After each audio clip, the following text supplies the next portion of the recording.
So the lighting's a little extreme, but I wanted to sit in a sunny spot and just went for a light run with my dog, and you can see just how gorgeous this area is where I am. Basically, I decided after a lot of thought that I would start the conversation about this now.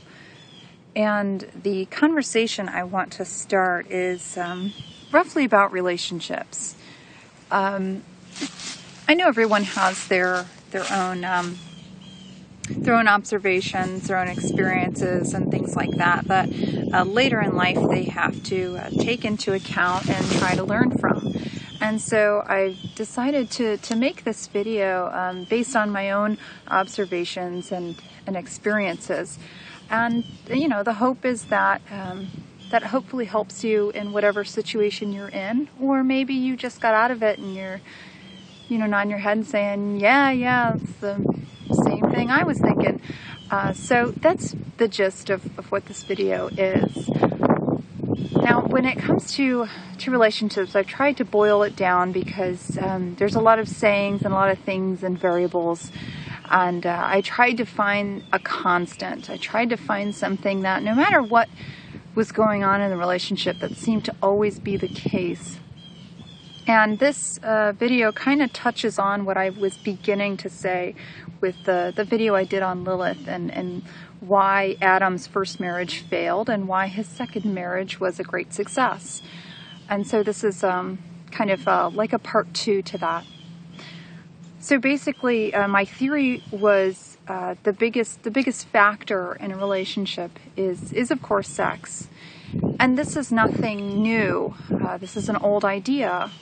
The point of marriage was really to have children, and it's a pact between the two of you that as parents that you would both share the load, that one would not have to do all of the work by themselves. And that's essentially what marriage is.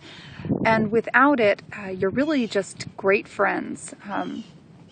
The minute sex is involved, things change, because now you're delving into procreation and things get complicated. Even looking in a natural sense, even if you're not a religious person or you don't believe that you need a contract, like a marriage contract, this still holds true. Natural law still follows the same principle. And this is because, you know, as a species, you are meant to take care of your offspring together. And there's a lot of research to show it. Infants, the moment they're born, they not only recognize their mother's voice, but they recognize their father's. In addition to the voice, they also, which is so crucial, I think, they recognize smell. When the baby, you know, when they monitor the brain responses, what happens is there's a recognition, and certain parts of the brain begin to fire off and activate. And so when the mother's holding the baby, this begins. And of course you get the feel-good chemicals and things like that, and that's how you get the snuggly and nurturing. And this is nature or the creator, whichever you believe. This is their way of basically building a pact between infant and parent. And so as the mother's holding her baby, she's getting the same response, and she recognizes there's a scent, there's a smell, and this is a part of the bonding. Now this is may not be anything new to you, but what may be new is the same thing happens with the father.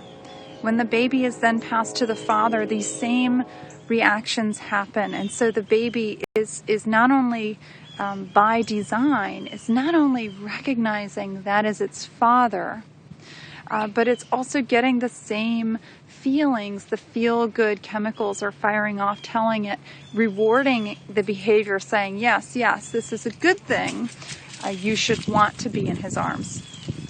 And so this is all, even though it's all scientifically based, it's all a part of what we've always known in our hearts, which is what many like to call religion.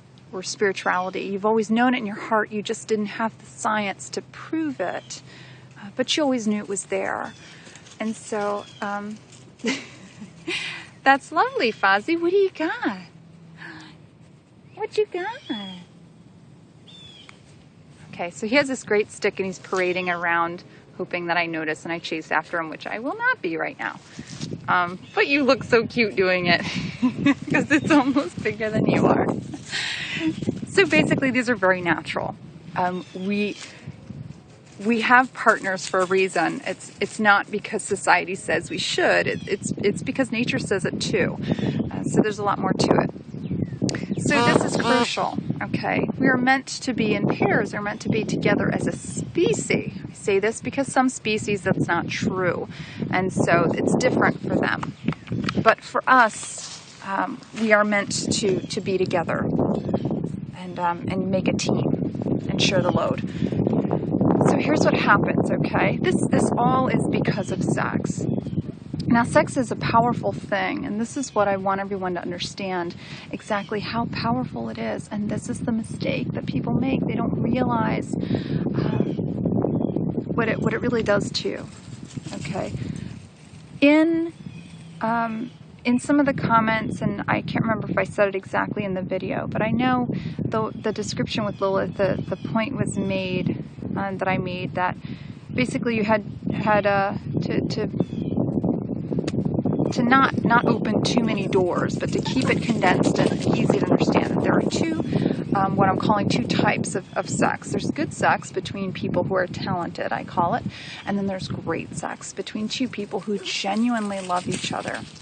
And it's different. And in the genuine love, it's more than lust. You have a psychological connection with this person and you become one. And this is also something that is taught through religion, through spirituality, and of course nature is backing it up again. These are chemical reactions in the brain. It's telling you that you're doing a good thing, that you should be with this person. Here's where it gets tricky, okay? Now, yes, you will have this connection. And yes, it will be great, and you will feel like this person is it, and they're your soulmate, and there's just no one else for you. So then you think to yourself, well, then how could this go wrong? Okay? There's a reason why we are not machines. Okay? Machines are all about rationality. But you have to have emotions. You have to have the emotional side. And so you're supposed to have a balance of both emotional thought and rational thought. Okay? So here's where I'm going. That sort of instance with the sex is strictly emotional, which is great. Great. Emotions are very important. But you can't forget the other side. You have to have both. And this is where people make the mistake, is they don't use their rational thinking first when choosing someone. And then they engage in activity that then binds them to that person via emotional means. And this is the mistake. If you are not careful, you will bind yourself through sex to someone who is perhaps not good for you. And it is going to be so hard for you to break that person off, and you'll be devastated. It will not be a mutual separation. Even though rationale will tell you it's a good thing, your emotional side will still be locked in. So what I'm telling you is to be careful about sex. It's very powerful. It really is. It hits you on an emotional, psychological level, and it's devastating sometimes. So be careful with it. Before you engage in any sex, and I'm not saying you need to be a virgin until marriage. I'm certainly not saying that. I'd be a hypocrite. But be careful with it. Before you engage in any of that activity, make sure that you know this person very well, because you don't want to be bound to them emotionally if they're not good for you. And this is also my problem with dating, is people are fake when they date. They don't understand how they're supposed to do it. And so my advice to my younger sisters and to people I care about is don't date, just hang out. So we're not on a date. Let's just hang out. Let's just get to know each other. I just want to talk freely to you. I don't want to feel like it's a job interview and I need to pitch it to you. You either accept me or you don't. And that way, everything is on good terms, basically. I'm not misleading you in any way. This is what you're getting. And many people will think, well, you want to make sure you look your best and this, that, and the other thing. Don't forget, eventually, they're going to find out what they're getting. If you sell yourself, especially if you sell yourself high, it's a setup for disaster. And you are about to emotionally bind yourself to someone who you really don't know because you're both playing this game. So the saying "be yourself" has been said so many times it almost doesn't make sense anymore. It's cliche in a way. So what I will say is don't date, just hang out. And if it doesn't work, there was no emotion attached. And so no worries, you move on. And if you hang out and you're getting along great, and my God, you're just having so much fun together, genuine fun, okay? As a woman, I'm paying for my own meals, he's paying for his own, so I don't feel like I owe him anything. So everything is equal. I owe you nothing, you owe me nothing. And this is mutual. We're just here doing this together because it's fun. And we're each getting something out of it that we enjoy. And so that should be your date or your dating activity, is just doing it because you feel like it, not because you feel like you owe them something or you're trying so hard to win them over.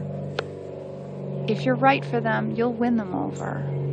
It'll just come. And then when you realize that that's what you have, now you can delve into the intercourse part once you're sure, and then you won't have to worry so much about being bound to this person because now you feel comfortable that you know them and you can trust them.